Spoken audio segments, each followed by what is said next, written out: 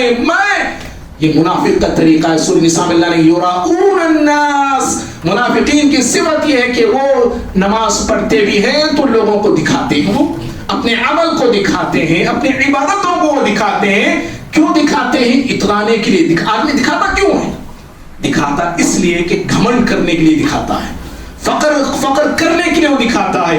یہ منافقین کا طریقہ ہے. عمل کے بعد عمل پہ اترانا اور سچے مومن مخلص مومنوں کا طریقہ ہے عمل کے بعد گھبرانا. منافق کا طریقہ ہے اترانا اور مومن خالص کا طریقہ ہے عمل کے بعد گھبرانا.